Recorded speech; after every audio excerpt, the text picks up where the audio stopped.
نحمد ونصلي ونسلم على رسوله الكريم اما بعد فاعوذ باللہ من الشیطان الرجیم بسم اللہ الرحمن الرحیم۔ ناظرین کرام، آج ہم سورہ البقرہ کی آیت نمبر 147 سے تفسیر قرآن کا سلسلہ شروع کریں گے۔ آج کی اس ویڈیو میں بالخصوص جس ٹاپک پر بات ہوگی وہ یہ کہ خانہ کعبہ ہی کو ہمارے لیے قبلہ کیوں مقرر کیا گیا۔ آج اس پر خصوصیت کے ساتھ بات ہوگی۔ ان آیات کی تشریح اور ترجمہ میں اللہ پاک قرآن مجید سورہ البقرہ آیت نمبر 147 میں ارشاد فرماتا ہے،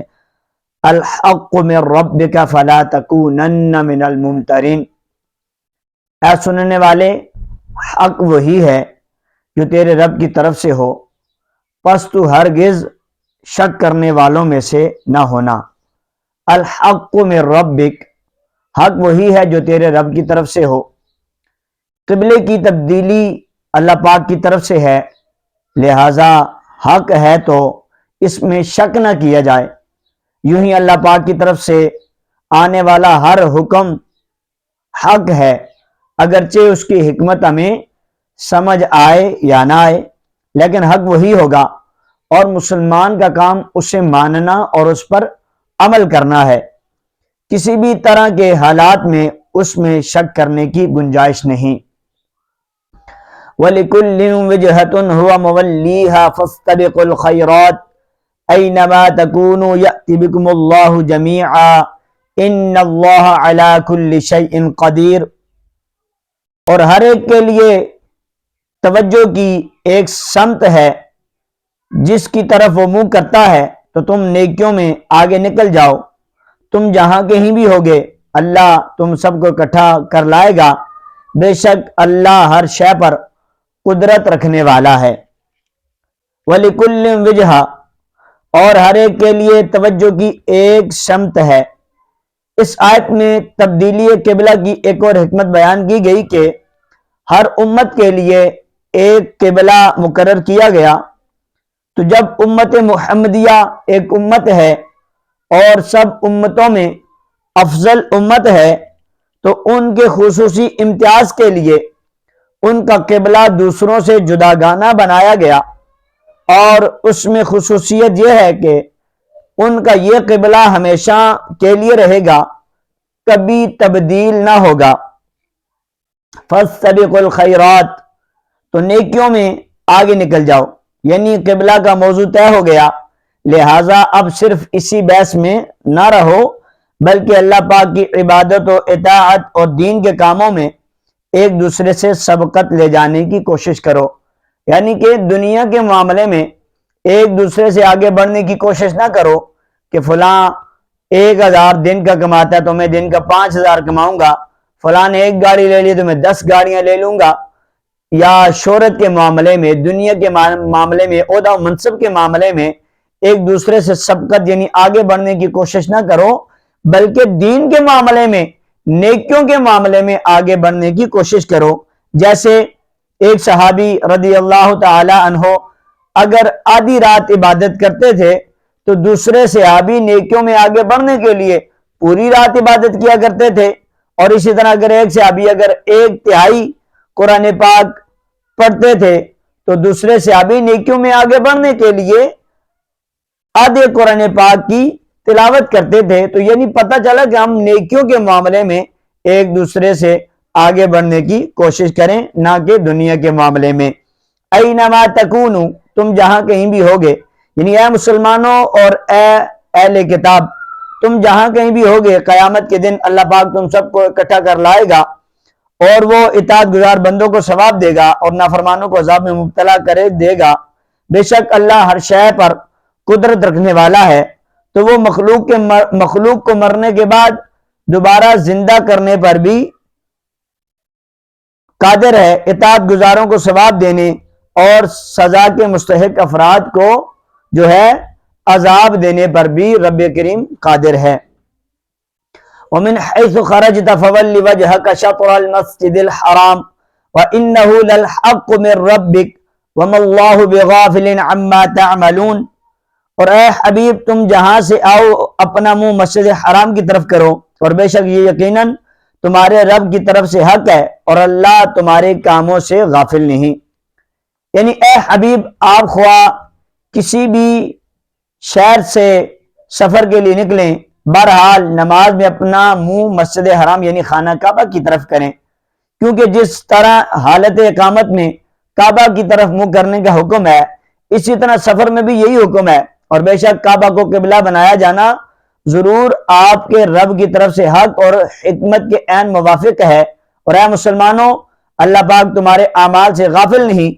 اس لیے وہ تمہیں اس عمل کی بہترین جزا دے گا۔ وَمِنْ حَيْثُ خَرَجْتَ فَوَلِّ وَجْهَكَ شَطْرَ الْمَسْجِدِ الْحَرَامِ وَحَيْثُ مَا كُنْتُمْ فَوَلُّوا وُجُوهَكُمْ شَطْرَهُ لِئَلَّا يَكُونَ لِلنَّاسِ عَلَيْكُمْ حُجَّةٌ إِلَّا الَّذِينَ ظَلَمُوا مِنْهُمْ فَلَا تَخْشَوْهُمْ وَاخْشَوْنِي وَلِأُتِمَّ نِعْمَتِي عَلَيْكُمْ وَلَعَلَّكُمْ تَهْتَدُونَ۔ اور اے حبیب، تم جہاں سے آؤ اپنا منہ مسجد حرام کی طرف کرو،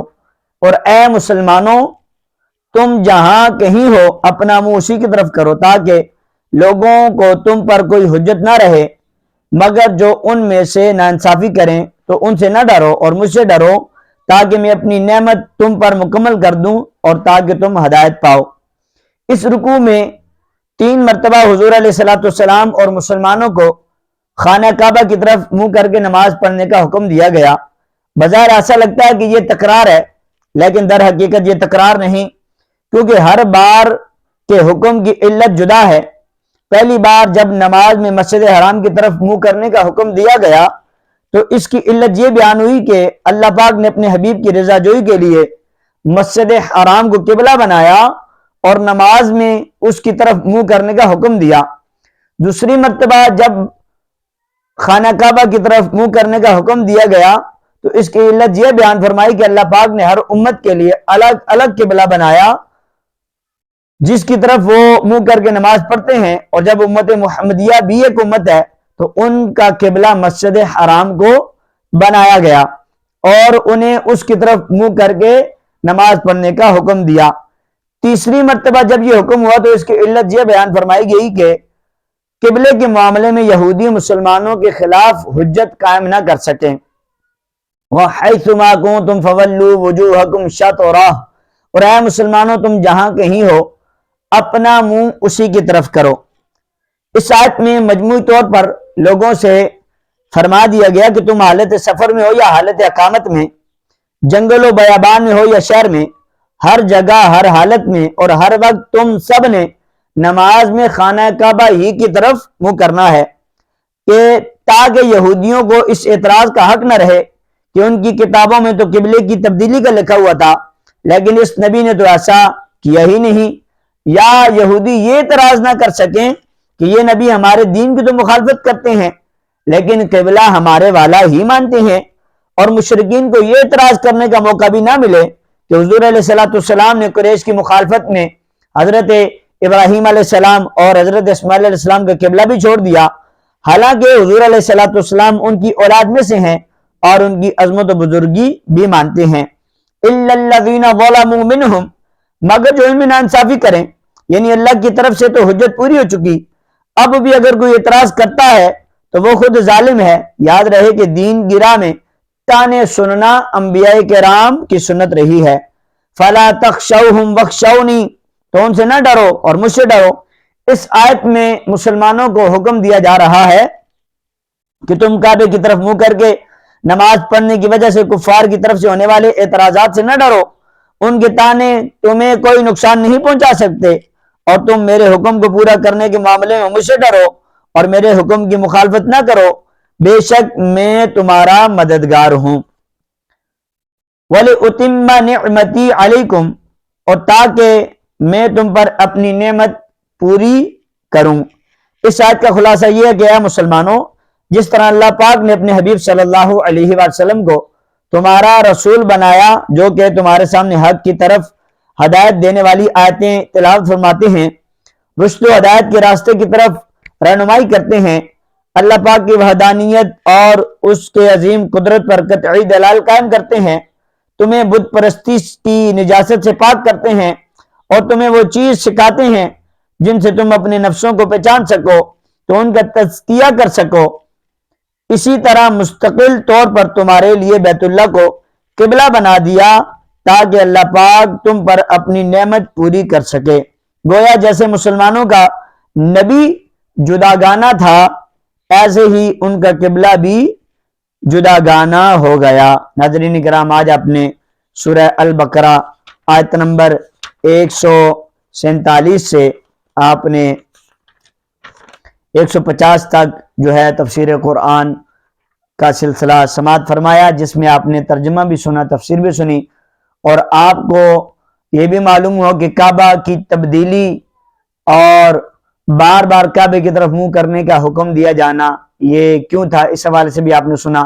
پھر ایک خصوصیت کے ساتھ جو بات چلی کہ نیکیوں کے معاملے میں ہمیں چاہیے کہ ہم ایک دوسرے سے سبقت لے جانے کی کوشش کریں، آگے بڑھنے کی کوشش کریں۔ اگلی ویڈیو میں اگلی آیات کی تفسیر کے ساتھ پھر آپ کے سامنے حاضر ہوں گا۔ تب تک اجازت، السلام علیکم۔